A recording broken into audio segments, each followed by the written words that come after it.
오늘 읽어드린 시편 32편은 죄를 지은 사람이 회개하는 내용으로 쓴 시편입니다.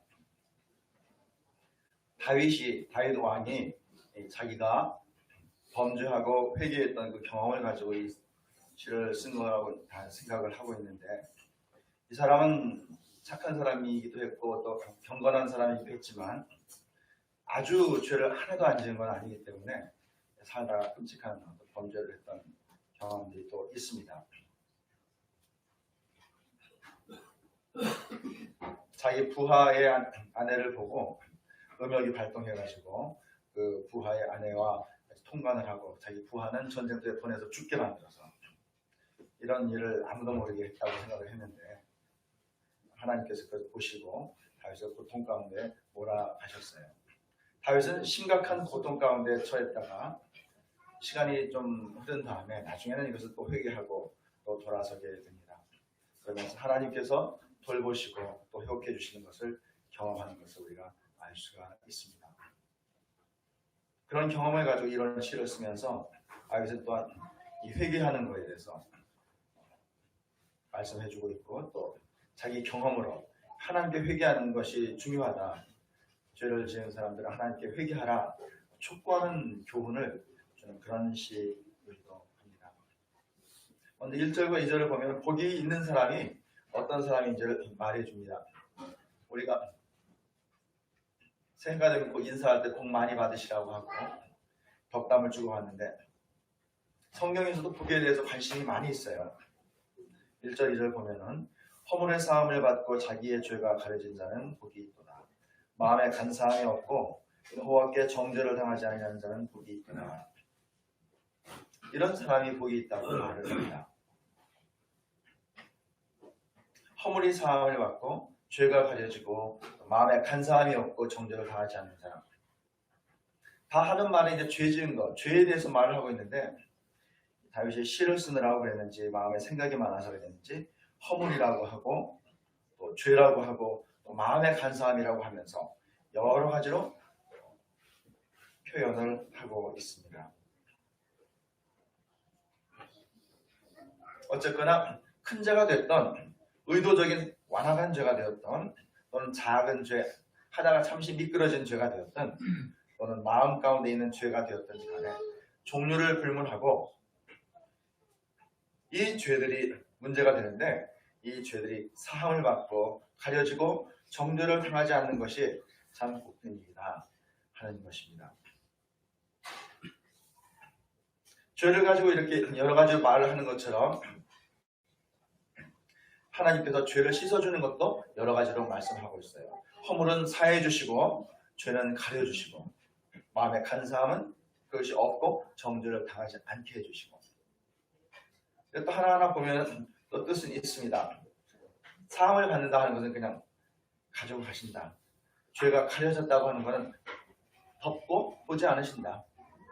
여러분, 이것도 상당히 중요한 거 아닙니까? 죄가 있는데, 어쩔 수 없는 것이 있는데 일일이 열고 파헤치고 보는 것과 달리 덮고 보지 않아 주신다. 볼 수 있는데 안 봐주신다. 그리고 정죄를 당하지 않는 것, 놔두고 다시는 너에게 관념하지 않고 돌아보지 않는 것. 사람의 죄가 다양한 것처럼 하나님께서도 갖은 방법으로 사해 주실 때는 우리 죄를 다 사해 주신다는 것을 말씀을 하고 있습니다. 죄가 사함받는 사람은 복이 있습니다. 사람은 누구나 죄를 짓고 살죠. 오죽하면 처음 사람이었던 아담부터 죄를 지었습니다. 누구나 죄를 짓고 살아가요. 여기서 지금 성경 말씀이 죄 안 짓는 사람을 훌륭하다고 칭찬하는 것은 아닙니다. 허물을 자백하는 사람이 복이 있다, 이렇게 말씀하고 있습니다. 성경은 오래전에 쓰여진 책이지만 아주 현실적이고 오늘도 우리가 정말 읽어야 되고 딱 맞는 그런 책이어서 죄 안 짓고 사는 사람, 무균실에서 사는 것 같은 그런 사람에 대해서는 말하고 있지 않습니다. 허물을 자백하는 사람이 복이 있는 사람입니다. 성경에서 우리에게 주는 교훈과 가르침은 좀 독특하죠. 뭐 여러 가지 생활이 안락하고 부유하고 넉넉해서 복이 있다. 이것도 뭐 좋다고 할 수 있지만은 거기에다 대고 복 있다라는 말을 붙이지를 않아요. 죄가 있지만 자기 죄가 사함받는 사람이 복이 있다. 이것이 성경에서 우리에게 가르쳐 주시는 말이고 또 이것이 바로 하나님의 마음입니다. 3절과 4절을 보면은 5절을 보면은 회개할 때와 회개하지 않을 때 어떻게 되는가 하는 것을 잘 대조하면서 우리에게 말씀해 주고 있어요. 3절 제가 보겠습니다. 내가 입을 열지 아니할 때에 종일 신음함으로 내 뼈가 쇠하였도다. 4절 말씀 한번 다 같이 성경 펴신 분들만 한번 읽어보시겠어요? 4절 말씀 32편 4절 찾으신 분들만 시작. 주의 손이 그야로 나를 누르시오니 내 진액이 빠져서 여름 밤에 마르게 됐나이다. 네, 아멘.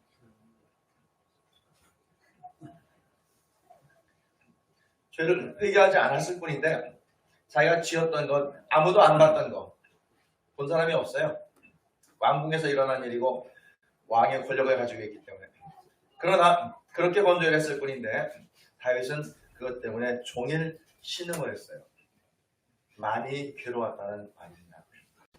조금 괴로워서 그냥 참고 하늘 보고 뭐 이불 속에서 뒹굴뒹굴 하다가 견딜 수 있는 게 아니라 신음을 했다. 신음. 이렇게 말씀하고 있어요. 또 뼈가 취하는 것을 자기가 느낄 정도로 괴로웠습니다.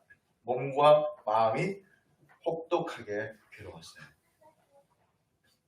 그러면 4절 말씀이 주의 손이 종일 누리셔서 내 진이 빠져서 여름 가뭄에 마름같이 되었다.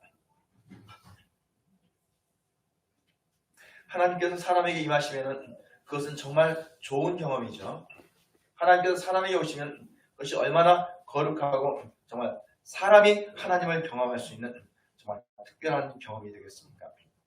가끔 성경을 보면 하나님께서 나타나실 때 그 영광에 압도되어서 사람이 납죽 엎어지는 그런 모습들이 등장을 하는데 하나님께 눌리는 거지만 이것은 얼마나 거룩하고 감사하고도 정말 말로 할 수 없는 어떤 거룩함이 마음속에 차는 그런 경험이 있어요. 그러나 죄를 지은 다윗은 그게 아닙니다. 주의 손이 종일 나를 누르시오니 그래서 내가 거룩함과 어떤 하나님의 어떤 정서에 들어가는 게 아니라 진이 빠져서 여름 가뭄에 마름같이 되었나이다.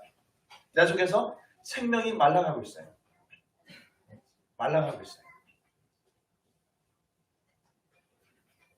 음욕이 일어날 때 육신의 쾌락은 잠시 즐거웠을 것입니다. 그러나 정말 긴 시간 참기 어려운 고통을 다윗이 겪었어요.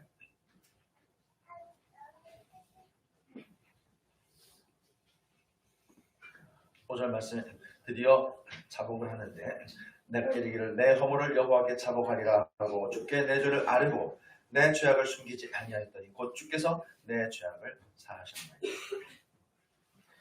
죄를 자복하리라 하고 죄를 아뢰고 죄악을 숨기지 그랬더니 주께서 나의 죄악을 사해 주셨어요.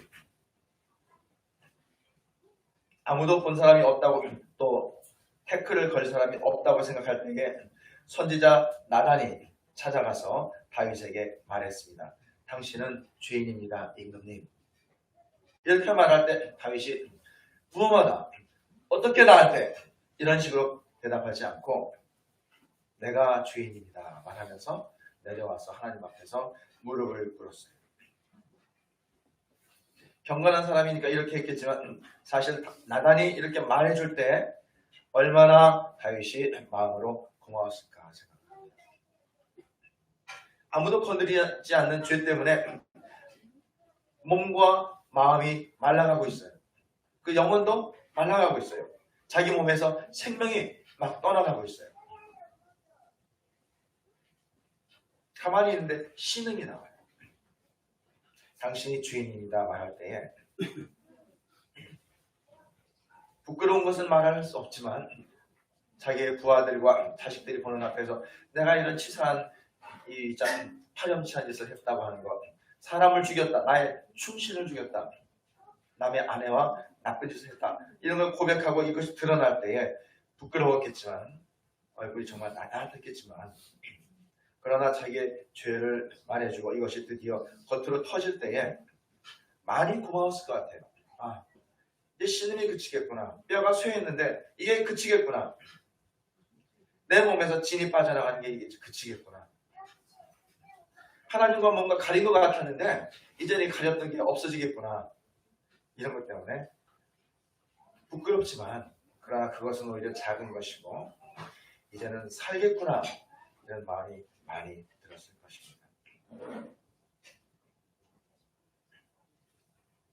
다윗은 자기의 경험을 이야기하면서 허물의 사함을 받고 죄가 가려진 사람 이 복이 있다라고 말씀을 하고 있어요. 죄가 드러나기 때문에 여러 가지로 고난하다, 부끄럽다 이게 아니라 죄가 사해진 사람, 하나님께서 죄를 사해 주시는 사람 복이 있다. 자기의 경험을 가지고 그렇더라 이렇게 말씀을 하고 있는 것입니다. 여러분 우리가 하나님께 죄를 구하면서 회개하면서 지내야 되는데 그렇게 살아가야 되는데 한 가지 생각해야 될 게 하나님이 모르시고 있는 죄가 있어서 이걸 구하라 그런 말은 절대 아닙니다. 하나님은 다 보고 계시고 알고 계세요. 지구뿐만 아니라 온 우주에서 하나님의 눈을 피해서 숨은 것이 없어요. 그런데 그걸 가지고 자기 입으로 말을 하지 않고 이렇게 뭔가 덮어보겠다는 게 그게 좀 이상한 것이 아닙니까? 사람의 마음이 그리고 지혜가 그 정도입니다. 아담과 하와가 에덴에서 하나님께서 하지 말라고 하는 일을 했을 때에 부끄러움을 알게 되고 그리고 고작 한다는 게 무화과 잎을 따가지고 자기들 몸에 좀 둘러가지고 부끄러움을 좀 가려보자. 이런 정도의 머리를 굴렸어요. 그것도 지혜라면 지혜 가려야 되겠으니까. 그러나 무화과 이파리 그게 뭐 얼마나 되겠어요. 하나님은 옆에 안 계신 것 같았지만 아담과 하와가 범죄한 것을 보고 계셨는데 하나님은 이렇게 다 알고 계시지만 다만 문제가 되는 것은 사람입니다. 죄를 자백하거나 자백하지 않는 그 사람의 태도, 그 사람의 운명이 거기에 문제가 되는 것이에요. 회개하고 드러내는 사람은 하나님 앞에서 사함을 받는 것이고 끝까지 회개하지 않는 사람은 끝까지 죄사함을 받지 못합니다. 하나님께서는 어차피 보고 계시고 알고 계세요. 우리가 하나님 앞에 있습니다. 숨을 것도 없고 가릴 것도 없는 줄 알고 여기 딱 넣어놨던 것도 다 열고 하나님께 내 입으로 말씀드리는 그런 자세가 필요한 것입니다. 오늘 시편을 썼던 다윗은 그렇게 했어요. 그렇게 했던 사람이 성인이 되고 성군이 되고 거룩한 사람이 되고 신앙의 모범이 되어 있는 것입니다.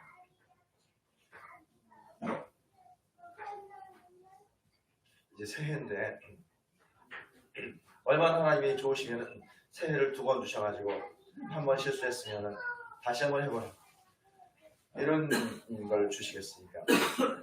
이제 정말 다시 한번 새로 할 때는 하나님께 내가 가지고 있는 것 정말 작년부터 가지고 왔던 그 안 좋은 거 싹 쓸어내고 하나님께 내 입으로 말씀드려서 이미 말 안 해도 알고 계신 하나님께서 우리를 보시고 그래 받아주시고 잘했다 기특하다 나와 함께 가자 해주시는 그런 말씀이 우리에게 들렸으면 좋겠습니다. 그러면 회개하고 죄사함을 받는 사람이 어떻게 됩니까? 7절 말씀을 봅니까? 주는 나의 은신처이오니 환난에서 나를 보호하시고 구원의 노래로 나를 부르시리이다 이렇게 말씀하고 있어요. 회개하지 않을 때에는 하나님의 손이 나를 눌러서 내 몸에 진이 빠지고 말라붙었는데 회개하고 나니까 이제는 하나님께서 나의 은신처가 되세요. 회개하기 전에는 하나님이 부담스러워요. 죄를 지었는데 보고 계시나? 괴로워요. 신경 쓰여요. 이전에는 하나님이 부담스러웠지만 지금은 하나님이 좋아요. 하나님이 마음이 편해요. 그래서 숨을 때, 좀 고단해서 몸을 숨길 때가 있을 때 다른 데 가지 않고 하나님께 와서 하나님 앞에서 은신처를 삼아서 편하게 해요. 있을 수가 있는 것입니다. 가장 좋은 은신처죠. 하나님 품에 있다 그러면 누가 와가지고 건드리겠어요? 가장 힘세다고 하는 마귀가 와서 여러분을 찾는다고 해도 찾다가 하나님 품에 들어가 있는 걸 보면은 접근 금지, 어쩔 수가 없다. 이러지 않겠습니까? 이전에는 하나님이 괴로웠지만 부담스러웠지만 지금은 하나님이 편합니다. 하나님이 좋습니다. 이런 변화가 일어나는 것입니다. 살다 보면 알게 모르게 기습적으로 일어나는 어려움들이 있는데 하나님께서 환난에서 나를 건져주세요. 어려운 경우에도 나를 구해주시기 때문에 내가 노래를 불러요. 구원의 노래를 불러요. 하나님이 나를 구원하셨다. 하나님은 구원이시다. 이런 노래를 하나님께 드릴 수가 있는 것입니다. 8절 말씀은 이런 말씀이에요. 이것도 중요한 말씀이니까 우리가 아까처럼 다시 한번 읽어보겠습니다. 내가 네게 갈 길을 가르쳐 보이고 너를 주목하여 훈계하리다. 8절 말씀은 다 같이 한번 읽어보겠습니다. 시작. 내가 네게 갈 길을 가르쳐 보이고 너를 주목하여 훈계하리다.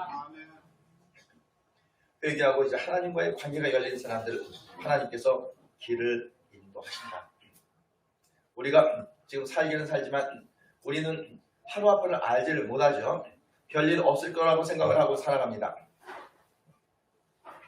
그런데 하나님은 다 알고 계시고 전능하시고 이런 하나님이 우리를 사랑으로 돌보아주시고 말씀하신다면 얼마나 좋은 말씀, 귀한 말씀, 유익한 말씀을 주시겠어요. 여기 훈계한다고 그러니까 우리는 조금 실수하기가 쉬운데 훈계한다는 말 자체를 싫어하는 사람들이 있어요.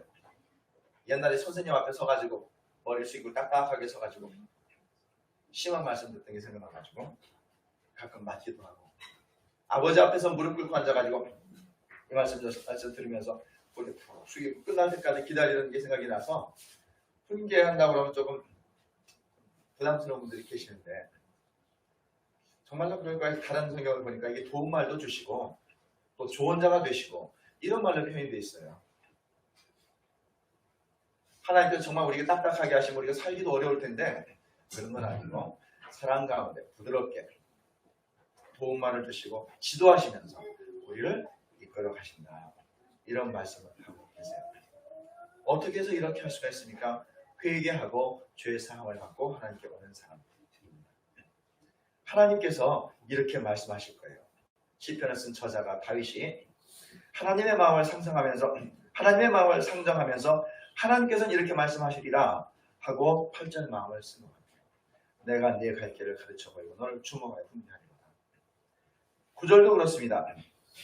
다윗이 한 것 같기도 하지만 또 정말 하나님께서 뭐라고 그러실까? 어떤 마음을 갖고 계실까? 생각하면서 하나님이라면 하나님의 자리에서라면 이렇게 하실 거다 말씀한 것 같기도 해요. 너희는 무지한 말이나 노새같이 되지 말지어다. 그것들은 제갈과 굴레로 다져가지 아니하면 너에게 가까이 가지 아니하리로다. 짐승아니니까 말로 안 되기 때문에 가끔 채찍도 때리고 제갈도 물려서 앞에서 끌고 가요.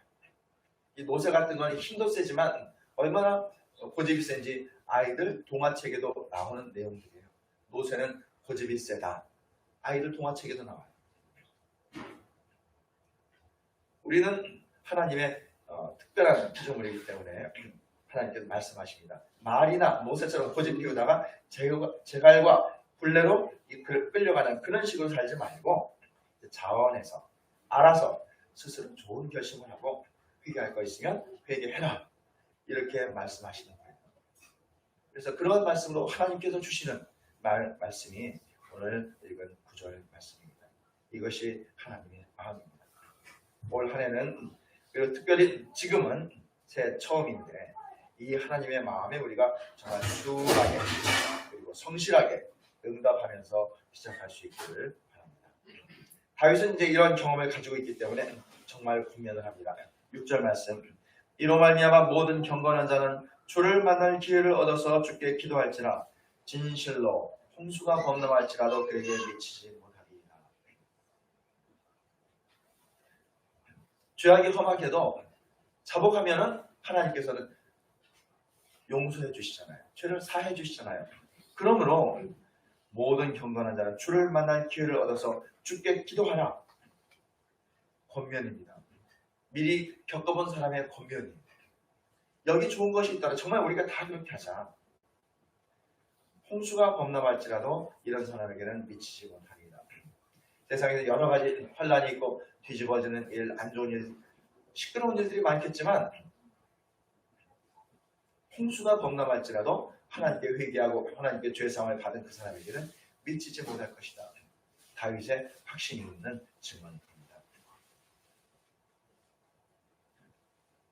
그러면 왜 죄가 문제가 되고 죄를 회개하는 것이 사함받는 것이 이렇게 중요한가 한번 생각을 해볼 수가 있는데, 이것은 하나님과 사람의 관계가 특별하기 때문에 그렇습니다. 사람은 하나님과의 관계 안에서 사는데 하나님과 좋은 관계로 지내려면 죄를 해결해야 되기 때문에 그렇습니다. 하나님은 악인에게도 햇빛을 비추어 주시죠. 저 바깥에 나쁜 놈들이 살지만 거기에도 하나님 햇볕을 비추어 주시고 비도 내려주시고 맑은 공기를 주십니다. 그러나 죄와 허물에서 벗어난 하나님의 자녀들에게는 그것뿐만 아니라 그 무엇과도 비교할 수 없는 좋은 것들을 하나님께서는 주시는 분이세요. 우리의 길을 가르쳐 보이고 주목하여 훈계하세요.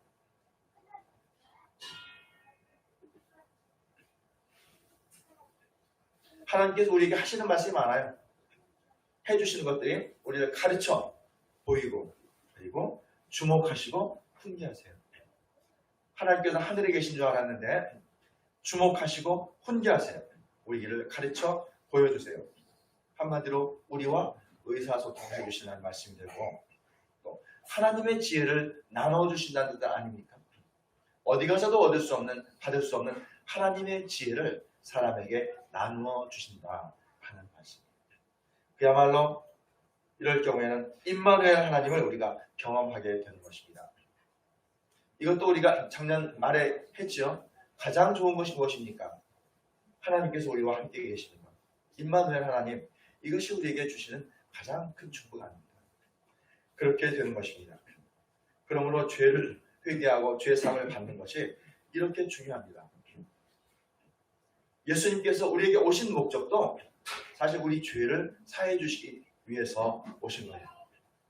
예수님께서 오셔서 사역하실 때 가장 처음에 뭐라고 말씀하셨어요? 회개하라. 천국이 가까이 왔다. 이제 천국이 가까웠기 때문에 더 회개해야 된다. 예수님께서 처음 말씀하신 것이 회개하라 였습니다. 큰 소리로 누구 죄 지은 사람 야단치고 뭐 이러기 위해서가 아니라 방금 전에까지 이야기한 것처럼 회개가 이렇게 중요하고 또 좋은 것이기 때문에 회개하라고 예수님께서 말씀을 하셨어요. 10절 11절 악인에게는 많은 슬픔이 있으나 여호와를 신뢰하는 자에게는 인자하심이 두루리로다. 너희 의인들아 여호와를 기뻐하며 즐거워할지어다. 마음이 정직한 너희들 다 즐거이 외칠지어다. 다시 또 말합니다. 하나님을 신뢰하는 사람은 하나님의 인자하심이 두루리라고 말씀합니다. 위험한 것 같지만 못 믿을 것 같지만 하나님을 신뢰하면서 자기의 죄를 내놓고 고백하는 사람, 회개하는 사람들은 하나님이 인자하심으로 베풀어 주셔서 우리 죄를 사해 주신다라고 말씀하셨어요. 여러분, 하나님이 인자하시기 때문에, 하나님께서 사랑이시기 때문에 우리가 죄를 자백할 때 그 죄를 사해 주십니다. 우리가 구약 성경에서 가장 좋은 단어, 가장 많은 사람들이 정말 좋아하는 한 단어를 찾으라고 하면 주로 여기 나오는 하나님의 인자하심, 하나님의 사랑, 이 단어를 찾으시는 것 같아요.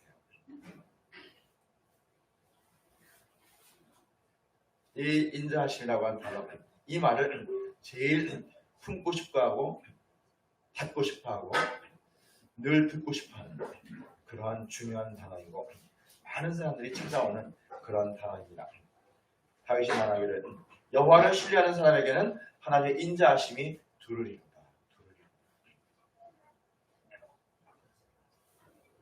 죄를 아주 안 짓는 사람은 없습니다. 우리가 잠시 죄악 중에 있었을지라도 이제 이런 하나님의 인자하심을 기억하고 그리고 이 하나님을 신뢰하면서 우리의 허물을 하나님께 드리는 것이 좋겠습니다. 그래야 되겠습니다.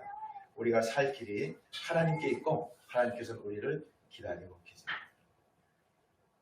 동일한 시간, 동일한 공간에서 동일한 인생을 살아가지만 우리가 즐겁게 살 수 있고 감사하며 복되게 살 수 있는 길이 있습니다. 기도하겠습니다.